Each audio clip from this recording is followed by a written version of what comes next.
Hey everyone, I'm Charlotte and welcome back. Today we're discussing drawing portraits.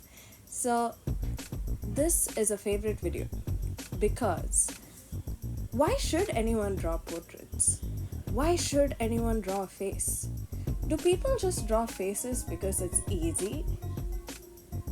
At least that's what I've mentioned in a lot of my previous videos.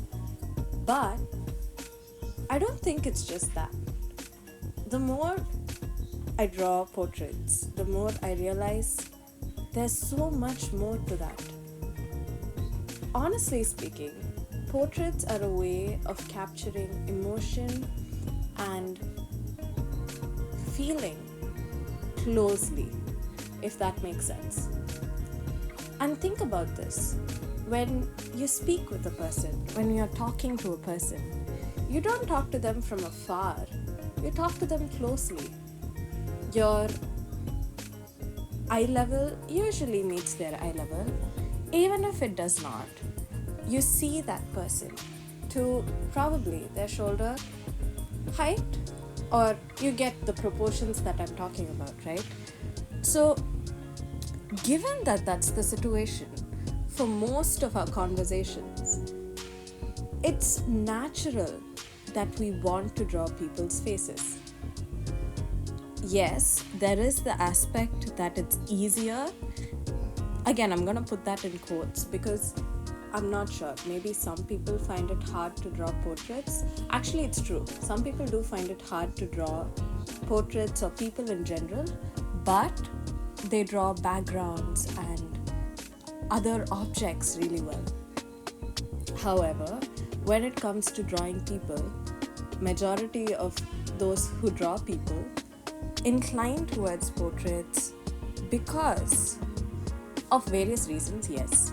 But personally, these are a few I think are worth noting. And just think about that. You talk to a person and you see them, and it's real. They're real in front of you.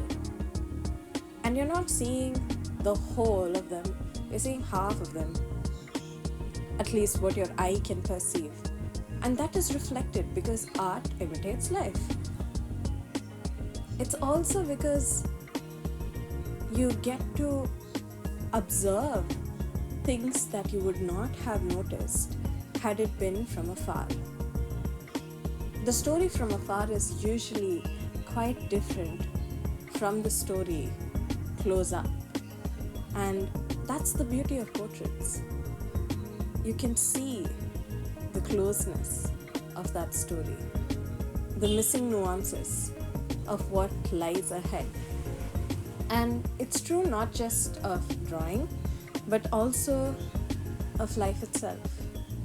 When you observe a scene from afar, you perceive and think of it in one direction. Ironically, I just said one direction, but continuing. When you go closer to the story or closer to what's happening, there could be something else totally different happening. And you realize that only after you talk to the people involved in it. And usually, that's the same. Sure, there's more room for interpretation when you have a larger story to tell, a larger frame with more characters, or a more wide frame.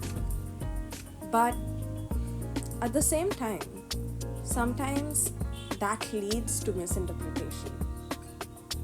But with things like portraits, it's almost evident in the way the character looks, in the way the character is sitting, or the way the character is turned.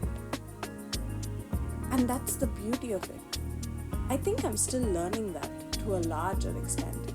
Even though I do draw portraits the most, it's definitely a learning curve to ensure that I do justice to whatever emotion is in the reference or what I try to make of it. So that's definitely there, but it gives you the opportunity to look closely.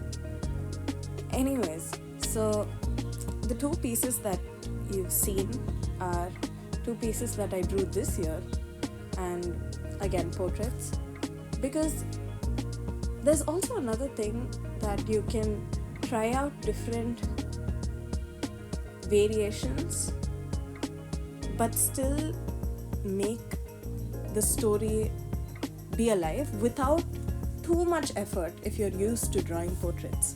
Like, in the sense, say I want to draw 5 different characters, I would likely be drawing their portraits first before I do expression sheets or pose sheets or whatever like that, whatever of that sort, because it helps me to experiment with, oh, is her hair curly, straight?